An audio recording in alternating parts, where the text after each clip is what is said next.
फिर बोल रहा हूँ कि 300 के ऊपर ब्राह्मणों की हत्या हो गई। इलाहाबाद में ब्राह्मण घर की लड़कियों के शरीर के अंग काट के ले गए अपराधी, उनकी आज तक कोई नहीं। रायबरेली में बच्चों की आंख फोड़ दी गई, उनकी कोई अपराधी पकड़ नहीं हुई। तो उस विषय में ये नहीं बोलिए। 3 महीने पहले जब चुनाव आने होता है तभी ये लोग ब्राह्मण का नेता बनकर टमाटर जैसे मेढक निकलता है बरसात में वैसे निकल आते हैं। कोठा चना बाजे घना, ये लोग वो ढोल के पोल हैं जो इतनी तेज बज रहे हैं कि दूसरे ढोलों की आवाज नहीं आ रही है। बस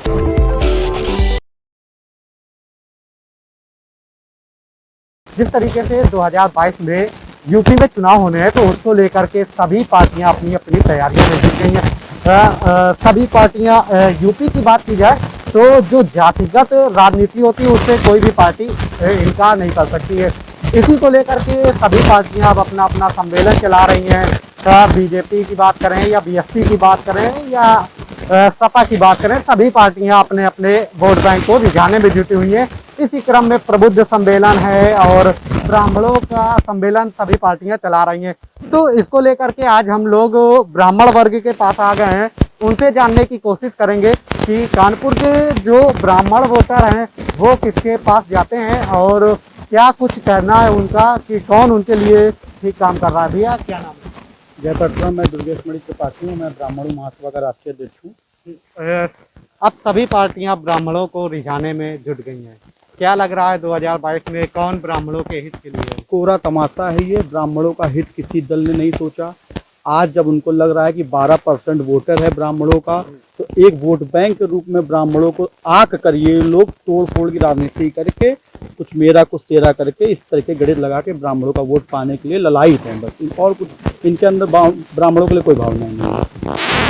सरकार तो कहती है कि जो सरकार फिलहाल सबका साथ सबका विकास, ब्राह्मणों का जो सम्मान होता है सिर्फ बीजेपी का। ऐसा कहीं नहीं है। मैं भारतीय जनता पार्टी का ही सदस्य रहा और मैंने जब विरोध किया तो इस दल का ही विरोध किया, क्योंकि ब्राह्मण एक तरफा वोट करता था भारतीय जनता पार्टी को। लेकिन जब हमारे घर की लड़की, एक निर्दोष बालिका खुशी दुबे के साथ अन्याय हुआ, जब एक जुवेनाइल बच्चे का इनकाउंटर किया गया, 300 से ऊपर ब्राह्मण हत्याएं हो चुकी उत्तर प्रदेश में, तब इनका दर्द नहीं जागा। आज चुनाव से 3 महीने पहले इन लोगों का दर्द जागा है। ब्राह्मणों के प्रति इनका प्रेम अगाध रूप से दिख रहा है। तो ये तो कोरा तमाशा, मैं पहले भी कह रहा हूँ, केवल तमाशागिरी है, कुछ नहीं है। तो ब्राह्मण वोट बैंक के रूप में लोग देखते हैं और उसके पीछे नहीं है।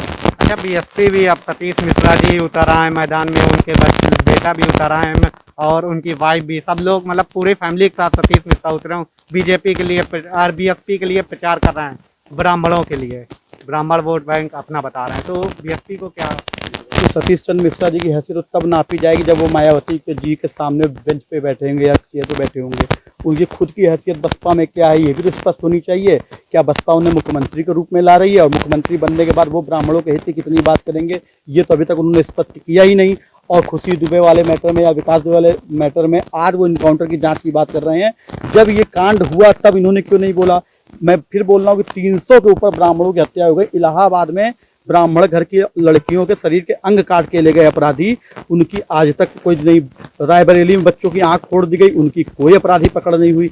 तो उस विषय में ये नहीं बोलिए। 3 महीने पहले जब चुनाव आने होता है तभी ये लोग ब्राह्मण का नेता बनकर टमाटर जैसे मेढक निकलता है बरसात में वैसे निकल आते हैं। गंभीर आरोप लगा रहे हैं आप सतीश मिश्रा पे, कह रहे हैं कि मतलब बराबर से मायावती के बैठ नहीं सकते। नहीं बैठ सकते, हैसियत ही नहीं है, कैसे बैठेंगे? क्यों नहीं हैसियत है, हैसियत नहीं है, नहीं बैठ पाएंगे। ब्राह्मण केवल नाम होने से थोड़ी ना कोई आदमी ब्राह्मण हो जाएगा। ब्राह्मण तो दिखना चाहिए, ब्राह्मण तो दिखने की चीज़ है, वो दिखे तो उनको, वो तो नहीं दिखता है उनमें। हमें नहीं दिखता है कि वो ऐसा कर पाएंगे कि ब्राह्मणों का हित हो जाए। दे ब्राह्मण बच्चों को रोजगार, दे ब्राह्मण बच्चों को शिक्षा। जो ब्राह्मणों के साथ अत्याचार हुआ उस पर बात करें। क्या बात क्या कर रहे हैं वो? अभी तक भी ब्राह्मण हित की बात करी है उन्होंने कि अपने आप को केवल बढ़ाने के लिए राजनीति करना ब्राह्मण थोड़ी ना होता है। विषय तो ये है ना कि ब्राह्मणों के लिए आपने क्या किया, व्यक्तिगत आप अपने लिए क्या कर रहे हैं, इससे ब्राह्मण समाज का तो कुछ उदय नहीं होना है। सपा भी अब परशुराम की मूर्ति लगवा, परशुराम जी की मूर्ति से ब्राह्मण तो बढ़ जाएगा। परशुराम जी ब्राह्मणों के हृदय में बात करते हैं, वो भगवान है। उनकी मूर्ति लगाने से उनका कद नहीं बढ़ेगा, उनके लोगों के लिए कार्य करने से बढ़ेगा। उनके लोगों के लिए जब हमारे घर के बच्चे रोजगार पाएंगे, जब हमारे घर के बच्चे इलाज पाएंगे, जब हमारे घर के बच्चे झूठे मुकदमे में नहीं फंसाए जाएंगे, तब हमारे बच्चों को न्याय मिलेगा। आप लगातार आरक्षण दिए जा रहे हो। मायावती जी या सतीश चंद्र मिश्रा जी ने या किसी ने भी आरक्षण का विरोध कर दिया क्या? हम तो चाहते इक्वलिटी है समाज में। ब्राह्मण तो वो कौम है जो चाहता समाज में इक्वलिटी है, सब लोग एक दूसरे के साथ रहें, बैठे उठे बैठे खाए पिए। लेकिन हमको तो लगातार प्रताड़ित किया जा रहा है, हमको तो खत्म करने तुले हुए सब लोग। कैसे मान लेगी कोई हमारे हित की बात है? कोई हमारा हित ऐसी नहीं है। ब्राह्मण बहुत विवेकशील कौम है, वो अपना मत एकदम मंत्र समय में बताएगी तो क्या करें। कांग्रेस भी पहले का जो वोटर था ब्राह्मण, वो कांग्रेस के खाते में पहले हुआ करता था। अब वो फिर से जैसे देख रहे होंगे कांग्रेस के नेता प्रमोद तिवारी हैं और भी जो ब्राह्मण नेता हैं उनको आगे किया जा रहा है और कहा जा रहा है अब कांग्रेस भी अपने और ब्राह्मणों की जन्म लगी है। क्या लग रहा है, कांग्रेस जिंदा हो पाएगा? होता है एक गेम आपने देखा होगा, रस्सी खींच। ठीक है, तो ब्राह्मण बीच में है, ये लोग रस्सी खींच रहे हैं। ठीक है, अगर इनको ये बोलना है, कांग्रेस तो ये नहीं बोलेगी ना कि मुझे ब्राह्मणों का, कांग्रेस ये कहती है मैं भी पूरे देश की राजनीति करती है, जात धर्म की राजनीति नहीं करती है, ऐसा वो लोग बोलते हैं। अगर उनके मन में कोई इच्छा है वाकई ब्राह्मणों के लिए कार्य करने की, तो मुख्यमंत्री सीएम प्रोजेक्ट करे ब्राह्मण अपना, ब्राह्मण सोचेगा कि इनको देना है कि नहीं देना है, ब्राह्मणों के विषय में सोचे। मैं एक बात और स्पष्ट करता हूँ, ब्राह्मण वो जाति है जो सबका हित चाहती है। वो ये नहीं है कि अपने हित की मैं बात कर रहा हूँ, मैं बस ये चाहता हूँ एक सामाजिक न्याय की ऐसी व्यवस्था हो जिसमें सब लोग सुकून से रहता है। फिलहाल आज हम लोग प्रताड़ित हैं, हम लोग मारे जा रहे हैं, हम लोग सर बड़ा अत्याचार हो रहा है। उसके विरोध में जो ब्राह्मण समाज खड़ा हुआ है, उसकी वजह से इन पार्टियों की पैंट जो है ढीली हो रही है, कोई बात नहीं। क्या लग रहा है मुद्दा होने वाला ब्राह्मण क्या इस बार चुनाव में अहम भूमिका निभाएगा? क्या ब्राह्मण हमेशा तो चुनाव में अहम भूमिका निभाता है, ब्राह्मण ही है जो चुनाव चलाता है। ब्राह्मण के बगैर तो चुनाव ही नहीं है। ब्राह्मण वो कौम है जो लोगों को मोटिवेट करता है। इस बार विरोध का स्वर सरकार के पक्ष में स्पष्ट दिख रहा है ब्राह्मणों का।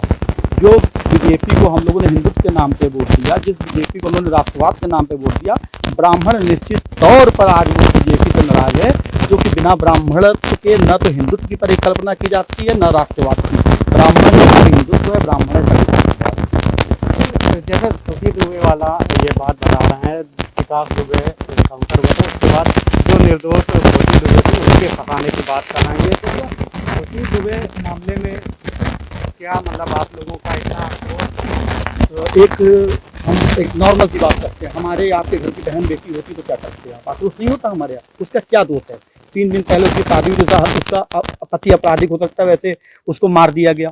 ठीक है, इनकाउंटर हो गया, चाहे जैसा हुआ, सही हुआ गलत हुआ, मार दिया गया, काम खत्म। उस बच्ची का क्या दोष है? 3 दिन आए हुई बच्ची को, उसको रसोई का रास्ता नहीं मालूम होता है अपना, उसको ये नहीं मालूम कि मेरे घर की रसोई किधर है। ठीक है, खुशी दुबे तो एक मैं बोल रहा हूँ कि चलो जुवेनाइल बच्ची थी, नाबालिग बच्ची थी, उस घर की एक नौकरानी है रेखा अग्निहोत्री, नौकरानी गोली चलाई होगी क्या? उस अमर दुबे की माँ, वो क्या गोली चलाई होगी क्या? तो एक क्या हुआ कि एक सिस्टमेटिक तरीके से ब्राह्मणों की कमर तोड़ी गई, ब्राह्मणों को अपराधियों की जाति बनाकर उनकी कमर तोड़ दी गई, उनके घर की महिलाओं के साथ अत्याचार किया गया। इस बात का प्रतिकार करने के लिए ही हम लोग खड़े हुए हैं और करते रहेंगे। हम अन्याय न करते हैं, न हमें अन्याय बर्दाश्त। खुशी दुबे क्या चुनाव में मुद्दा होगा क्या? खुशी दुबे कोई मुद्दा नहीं है। खुशी दुबे हर ब्राह्मण समाज के घर की बेटी बहन है। तो ब्राह्मण समाज इससे नाराज है, तो नाराज क्या है। तो करेगा क्या? 100%। जिस योगी जी का इंटरव्यू आया था आज तक में मैंने देखा, उन्होंने बोला कि जो जैसा करेगा वैसा भरेगा, न्यायालय देखेगा। भारत देश में न्यायालय की स्थिति ये है कि सुप्रीम कोर्ट जैसी संस्था ये करी कि विकास दुबे का इनकाउंटर जायज है, तो अब आप बताइए आपकी आंखों में कौन सा पट्टा लगा हुआ है? ठीक है, अगर हमको सबको मालूम है ना इनकाउंटर क्या था, तो भारत देश की न्याय प्रणाली को कुछ चंद नेताओं द्वारा उसको कैप्चर कर लिया गया है, एकदम अपनी मुट्ठी में बांध लिया गया हुआ है। खुशी दुबे हर घर की बच्ची है, हर ब्राह्मण घर की बच्ची है, समाज के हर वर्ग की बच्ची है। उसके लिए ऐसा नहीं केवल ब्राह्मणी वर्ग को नाराजगी है, उसके लिए हर वर्ग को नाराजगी। बड़ा गंभीर आरोप आप लगा रहे हैं सुप्रीम कोर्ट पर भी और बाकी चीजों पे बड़ा गंभीर आरोप। बात सुप्रीम कोर्ट की नहीं है, सुप्रीम कोर्ट ने नहीं जांच करी है, न्याय प्रणाली पे बहुत गंभीर। हाँ, सुप्रीम कोर्ट ने जांच नहीं करी है। जांच करने वाले लोगों पे मैं आरोप लगा रहा हूँ कि जब हम लोग की आंखों में क्या धूल झुकी हुई है क्या? मैं ये नहीं कह रहा विकास दुबे कोई बहुत बड़े महान नहीं थे, मर गए मार दिए गए, वो विषय नहीं है हमारे लिए, वो ब्राह्मण समाज के लिए वो विषय नहीं है। जो हुआ सो हुआ। विषय ये था कि किन लोगों को बचाने के लिए इस तरीके के कार्य किए गए, किसी की तो रक्षा हुई। एक इंटरव्यू विकास दुबे का वायरल हुआ था जिसमें उसने कई मतलब विधायक और सांसदों के नाम लिए थे। आज उस इंटरव्यू की कोई बात ही नहीं करता। उस विषय में आज तक कोई जांच ही नहीं हुई। उसमें तमाम नेताओं के और विधायकों के नाम आए थे, सत्ता पक्ष के और विपक्ष के, कोई जिक्र ही नहीं। इस देश में न्याय की बात जब आती है ना तो लोग गाली देना चालू करते थे दूसरे को, तो न्याय की बात जो तो खत्म हो जाती है, मुद्दा ही मेन मुद्दा हट जाता है, दूसरे मुद्दे पे हम लोग उलझ के रह जाते हैं। तो वो आरोप है। अगर भारत देश में न्याय प्रणाली पर ही ये लोगों का विश्वास नहीं रहेगा तो लोग कहाँ जाएंगे? अच्छा, 2022 में अब क्या लग रहा है, ब्राह्मण के मुद्दे बताइए, क्या होने वाले हैं, ब्राह्मणों के क्या मुद्दे हैं? ब्राह्मण का सबसे बड़ा मुद्दा तो इस वक्त अपने जीवन और अपना आत्मसम्मान बचाना है, कि उसका आत्मसम्मान और उसका जीवन किस जगह बच रहा है। ये तो बचा रही है ना, बीजेपी कह रही है। ये अपने मन से हम बोलते रहे कि वो सूरज है, वो तारा है, तो वो है। बीजेपी अगर बचा रही होती तो फिर विरोधी क्यों होता, और फिर इतने प्रबुद्ध सम्मेलन क्यों करने पड़ रहे होते इन लोगों को, हर पार्टियां क्यों प्रबुद्ध सम्मेलन कर रही होती। आखिर आज ब्राह्मण मुद्दा क्यों है? सरकार में तो बीजेपी है ना, जवाब तो बीजेपी को देना चाहिए ना। सरकार में तो ये है, और इनको प्रबुद्ध सम्मेलन करने की भी जरूरत पड़ रही है। सपा भी कर रही है, बसपा भी कर रही है। अरे तुम करते रहते, आपको तो राष्ट्रवाद और आपको जाति मानते नहीं है, फिर भी आप पिछड़ा वर्ग सम्मेलन, ब्राह्मण सम्मेलन, प्रबुद्ध सम्मेलन करा रहे हैं, तो आप किस तरीके की पॉलिटिक्स करते? तो वो लोग अलग होंगे, जो पढ़ा लिखा लड़का हो तो मुझे मालूम है। फिर मुद्दा एक है, अस्मिता का मुद्दा, ब्राह्मण अस्मिता का मुद्दा, ब्राह्मण बच्चों को रोजगारों का मुद्दा, ब्राह्मण बच्चे की शिक्षा का मुद्दा, ये मुद्दा है। ब्राह्मण बच्चों के रोजगार की बात कर रहा है, सरकार तो कह रही 4 लाख युवाओं को रोजगार दिया। तो 4 लाख रोजगार जिन युवाओं को दिया गया, उन 4 लाख लोगों का उनमें तो 40 लोगों का इंटरव्यू आप मुझे दिखा दीजिए जिनको लगा कि उनको रोजगार मिला है। बकाया डिटेल है, योगी जी कह रहे हैं बकाया डिटेल है, सब कुछ बाय नाम। वो सारी डिटेल जो है वो योगी जी के ही वेबसाइट पे चलती है, वहीं पे खत्म हो जाती है। अभी आज केशव प्रसाद मौर्य दिया थे, ये बता के गए होंगे कि इतने रोजगार और दे दिए होंगे, लेकिन बच्चे वो नहीं दिखते हम लोगों को अभी तक जो रोजगार पाए। हमारे स्थिति ये है ब्राह्मण समाज के बच्चों की आज की डेट में, कि वो मैगी की दुकान खोलने के लिए उनके पास पैसा नहीं है, इतनी कमर तोड़ दी गई है। ये समाज ऐसा नहीं था, हमारा समाज ऐसा नहीं था। हो सकता है कि हमारे बड़े बुजुर्गों ने कभी किसी का अत्याचार किया हो, लेकिन एक हम लोग ने समाज में, हमारा एक वर्ग ऐसा भी था ब्राह्मणों का जिन्हें समभाव की स्थिति लाई, सबके लिए एक समान भाव लाया। लेकिन उसके बाद आज की डेट में हमारे लोगों की वो स्थिति कर दी गई कि आपने कहा कि हम लेवल मेंटेन नहीं कर पा रहे, बड़ी लाइन नहीं खींच पा रहे हैं, तो क्या करो, इन्हीं की लाइन छोटी कर दो। तो उन्होंने हमारी लाइन छोटी कर दी। आप कह रहे हो ब्राह्मणों की कमर तोड़ दी गई है, लेकिन इतना सारा यूपी के अंदर तो रोजगार और विकास की इतनी बड़ी बड़ी बातें की जा रही हैं। यूपी नंबर 1 पे पहुंचा दिया गया, कानपुर स्मार्ट सिटी हो गया। तो विकास की बात जो होती है वो केवल ब्राह्मण जाति के लिए तो हो नहीं रही है, वो तो सबके लिए हो रही होगी ना। जब यूपी नंबर 1 पे आ गया, विकास हो गया, तो उसमें तो ब्राह्मणों का भी ये नंबर 1 भैया वो कहाँ से आया है, ये तो मीडिया वाले भाई जानते हैं, हम लोग तो नहीं जानते हैं कि वो नंबर 1 कौन सा नंबर 1 है जहाँ यूपी नंबर 1 दिख रहा है। थोथा चना बाजे घना, ये लोग वो ढोल के पोल हैं जो इतनी तेज बज रहे हैं कि दूसरे ढोलों की आवाज नहीं आ रही है। बस कुछ नहीं है, खोखले लोग हैं। किसके साथ जा रहे हैं 22 में? ब्राह्मण जिसके साथ, मैंने आपको बताया एक ही मुद्दा है, अस्मिता का मुद्दा। जो ब्राह्मण सीएम प्रोजेक्ट करेगा, जो ब्राह्मणों के हित की बात करेगा, ब्राह्मण उसकी तरफ पूछ करेगा। बिल्कुल, ये लोग हैं अपनी अपनी बात मतलब की कर रहे हैं। और भी लोगों से बात करेंगे। भैया क्या नाम? मेरा नाम आशीष कुमार मिश्रा है। मिश्रा जी हैं, मतलब किसके साथ ब्राह्मण इस बार? देखिए, साथ मैं फोर्स से भी संबंध रखता हूं, और मैंने ये देखा है कि आज अब अगर आप देख रहे हैं, मैं होमगार्ड से होमगार्ड में सर्विस कर रहा हूँ। सन 1962 में ये संस्था बनी थी, जिसमें ज़्यादातर आप देखेंगे परसेंटेज ब्राह्मणों का है, जिसकी वजह से कोई भी सरकार, किसी भी सरकार ने इसको परमानेंट या इसको स्थायीकरण करने के मुद्दे पे कभी जोर नहीं दिया। हमेशा 5 रुपए 10 रुपए, और सन 16 से कहते कोर्ट में केस चल रहा था, जो जीता गया। उसके बाद भी योगी सरकार ने उसमें हम लोगों को एक कांस्टेबल के बराबर पेमेंट देना चाहिए था, लेकिन उसको बेसिक दिया गया एक पालवर के बराबर, पालवर का बेसिक दे दिया गया। तो ये क्या है? एक हमारे होमगार्ड में ब्राह्मण भाई ज़्यादा है, तो इसका क्या समझा जाए कि ब्राह्मणों के, आप अभी रोजगार की बात करी, ठीक है, आपने अभी बताया रोजगार दिए जा रहे हैं, ठीक है।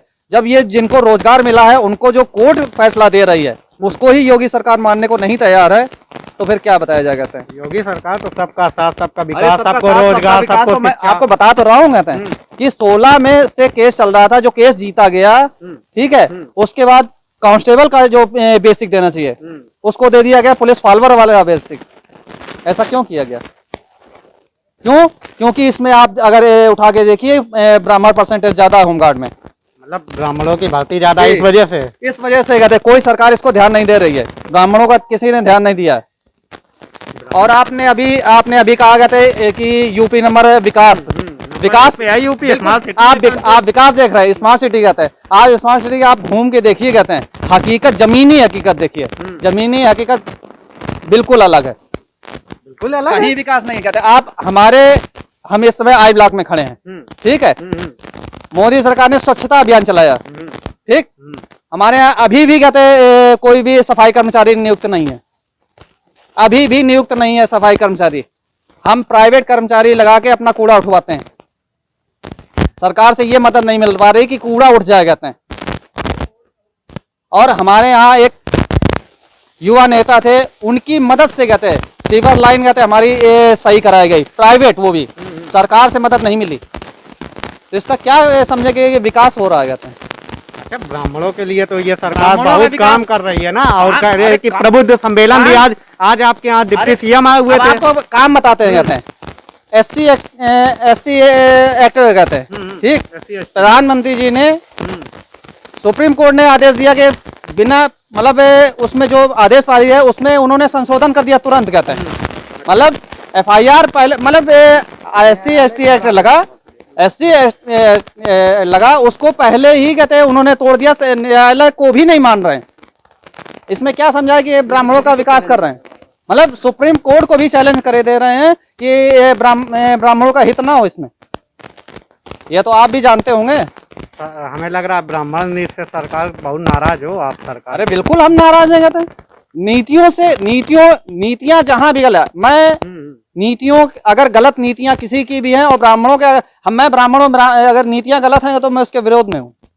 कौन सा सरकार है जो आप लोगों के मतलब हित की बात कर सकती है? अब वो भी आ गए, सतीश मिश्रा भी आ गए हैं ब्राह्मणों का सम्मेलन। अगर ब्राह्मणों के हित में बात करना नहीं, तो वो तो कह रहे हैं कि अब सबको रोजगार ब्राह्मणों को दिया जाएगा और सब कुछ दिया जाएगा, ब्राह्मणों की बात की जाएगी, ब्राह्मणों को सम्मान जैसा कि अभी दुर्गेश त्रिपाठी ने ये बताया करते हैं, ठीक है, कि अपनी स्थिति संभाल ले सतीश मिश्रा, मैं उनकी बात से बिल्कुल सहमत हूँ।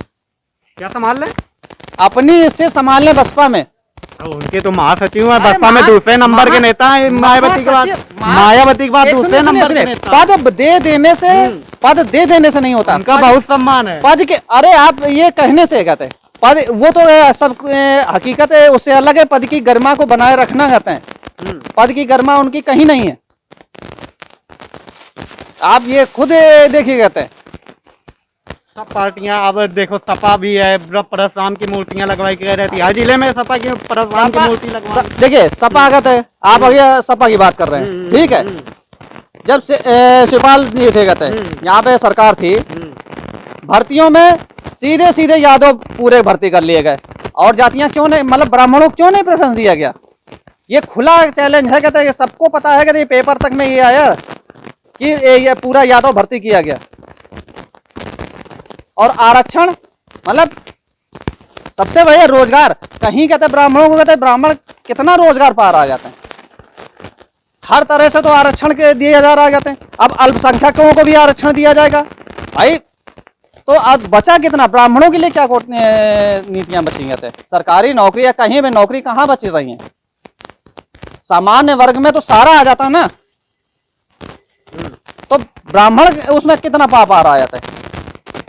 कौन सरकार है जो रोजगार ब्राह्मणों की बात कर रही है?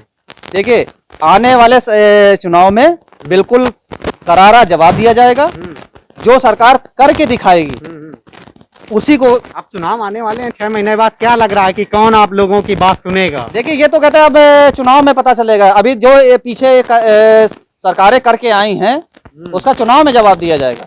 किसके लिए ब्राह्मण शंख बजाने जा रहा है इस बार? वो तो कहते चुनाव में बिल्कुल आपको पता चल जाएगा, कहते हैं आप परेशान। अरे पहले तो नहीं, देखिए वोटर कहते हैं ये बात नहीं कहते, ये आपका चुनाव परिणाम बताएगा अब की बार। एक बड़ा नारा था, एक बहुत अच्छा नारा था बीएसपी का, ब्राह्मण शंख बजाएगा हाथी दौड़ा दौड़ा जाएगा। अरे वो सब पता चलेगा चुनाव के बाद, कौन शंख बजाएगा और कौन दौड़ेगा, बीजेपी का घंटा बजेगा किसका बजेगा, ये चुनाव बाद पता चलेगा, ठीक है। बिल्कुल, ये लोग हैं मतलब अपनी अपनी बात रख रहा है। और भी है एक लोग, भैया मेरा नाम राहुल शुक्ला है। ब्राह्मण समुदाय इस बार किसके साथ जा रहा है? 2007 में ब्राह्मण बसपा के साथ रहा, 2012 में सपा के साथ रहा और 2017 में भाजपा के साथ। अब किसके लिए शंख बजा रहा है? शंख वाली बात ये है कि ब्राह्मण का हमेशा मतलब खनन तो हुआ है, ये तो बात सत्य है। लेकिन दूसरी बात ये है कि रही विकास दुबे वाली बात, जो आदमी यहाँ करता है मतलब समाज में हो रहा है, तो उसकी छवि अपराधी की थी, उसकी छवि अपराधी की थी। तो उसके लिए तो हमारा कोई वो नहीं है कि हम उसके सपोर्ट में हैं, खुशी दुबे हो मान लो और भी कोई हो, उससे जो संबंधित था तो वो अपराधी थे, ठीक है। लेकिन बस ब्राह्मणों की एक है कि हमको मतलब आर्थिक स्थिति देख के आरक्षण लगाया जाए, जो बच्चा काबिल है उसको उसी आधार पर रोजगार दिया जाए, मतलब इसमें कोई कास्ट वेशन ना हो और सब कुछ मतलब जो काबिल हो उसको आधार पर रोजगार मिले, चाहे जो भी गवर्नमेंट हो। और कोई भी गवर्नमेंट हो, देखिए 13% ब्राह्मण वोट आ रहे यूपी में और कई जिलों में 17 से 18% है।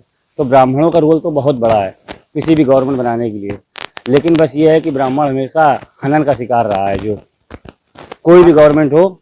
लेकिन बस ये है कि कुछ उम्मीद मतलब है कि सरकार से कि, लेकिन फिलहाल दिख नहीं रही है। मौर्य जी आज आए थे डिप्टी सीएम, प्रबुद्ध सम्मेलन ब्राह्मणों के लिए करके गए हैं। उससे पहले सतीश मिश्रा जी भी आपके कानपुर आ चुके हैं।